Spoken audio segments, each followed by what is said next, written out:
Caleb did finished week 11, Yerk. Top 10 in EPA plus completion percentage over expectation and adjusted EPA per play, and his quarterback rating was 95. Much better. Step in the right direction. Step in the right direction. Caleb, by a few key metrics, was one of the 10 best quarterbacks out of 28 to play in week 11. So it was better. I think in real time it looked better, and I think on the tape it did too. I put a few things up on my X if you want to check some of those out. The one thing, the notes that I wrote down, first of all, you definitely saw a more concerted effort to get the ball out quick. I thought it was clean, decisive, and crisp. Those would be the words that I used to describe it.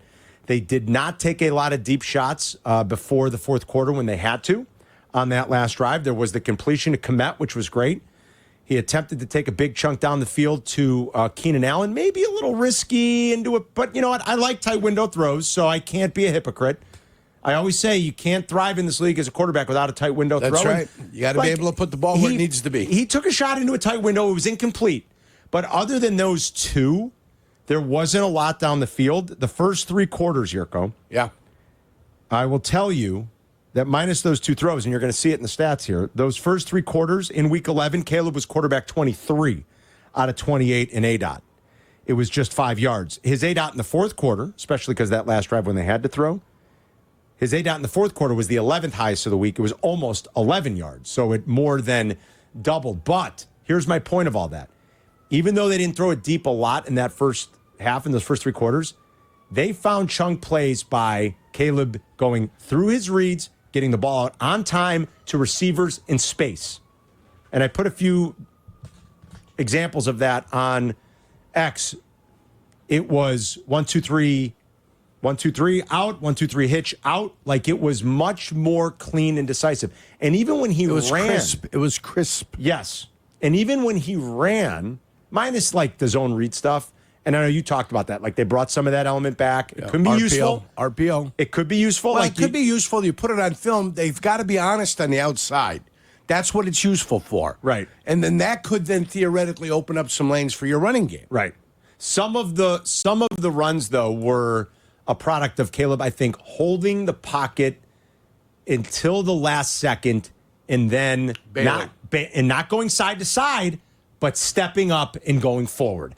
And maybe they coached him harder this week. Maybe Thomas Brown was more in his face than Shane Waldron. Whatever it was, Yerk, maybe it was Tom Brady talking to him before the game. I don't know. Whatever it was, he looked like a more poised quarterback. Yeah, it was better. Yeah, it looked better. Now, can it continue another week? Right. I don't know. Can keep it continuing. That now teams will adjust. Right. And we'll see what happens on both parties, both the quarterback and the offense coordinator. Right. Now the teams are going to go, okay, is this the way we're going to play now? We might have to do things a little bit differently. Ben Solak from ESPN.com wrote about, Adam, can you read his report on, or just the highlight of his report on Caleb Williams? He gave him he was grading the rookie quarterbacks, and look, this is shaping up to maybe be a really strong class. We know Jaden's played well. He's regressed a little here recently, but what's the grade? That's not totally uncommon for rookies. Drake May has played well. Bo Nix is getting better. Caleb has shown flashes. So what's Caleb's grade? So Caleb's grade is a C+, and it's because, he talks about throws like he made to Cole Kmet this week, the throw to Keenan Allen this week, and the highs are very high, but the lows are also very low. Caleb Williams has the 8th worst sack to pressure rate since 2020. Yeah. This year, he's only behind Will Levis. And he said the possible outcome, there's 3 possible outcomes. One, he never figures this out. He gets sacked all the time, and we're moving on from him in 2 years because after, the next 2 years because you don't pick up his 5th-year option. He continues to escape pressure, which essentially turns him into Lamar Jackson at a certain point, but you're not going to ask him if that's a very high bar to set. The other one, and he said is the most likely, is that he figures out how to get the ball out faster like we saw this week and uses his legs to his advantage like Joe Burrow, who in his rookie year had a 29% sack pressure rate, and now this year has an 18.8% sack to pressure rate. Those are important metrics. I think that's great that you highlight that he highlighted it in the story. That's important. We didn't talk about sack to pressure rate specifically. We talked about sack rates, within the last 10 weeks or last 10 days or so. You can't play offense in this league if your quarterback is getting sacked on 10 or 11%. He broke dropbacks. down the Can't do numbers it. too for pressures. So he has 50. Caleb Williams this year has 59 quick pressures, which means under 2.5 seconds. So count that out. 1, 2, sack. Yeah. 59. That's a lot. 33 unblocked pressures. 15 extended pressures, meaning plays that are longer than 4 seconds. Each of those is a top 5 in the NFL. So sacks are a quarterback stat. Yeah, yes, largely they a are. lot of them.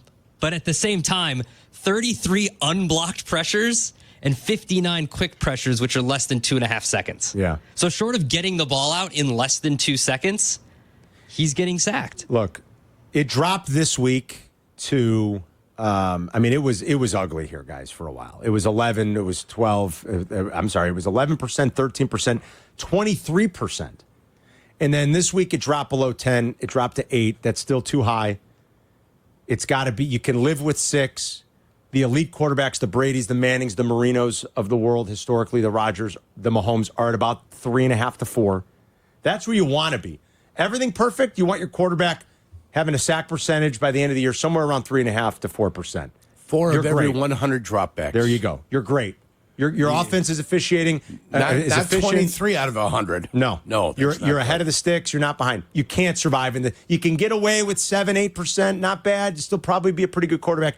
If you're at 10, 11, 12% for 23, please. You can't play offense in this league over a long season. If your quarterback's going to be on the ground 12% of the time when he drops back. It's just not going to work. It's sacks and penalties, other than turnovers, obviously. The biggest thing that kills drives, sacks and penalties, holding penalties specifically, and sacks. It puts you behind the chains. Hard to play offense in this league, and you're not going to sustain it. And so he's got to get better at that. He really does. And I don't know, if you want to weigh in on the grade, like grading guys 10, 11 weeks into their career, C+, okay. A little bit. It's a little early, but C+. It's about right. Remember the crap I got for giving him a B- in one of the exhibition games? That was awesome. Remember that?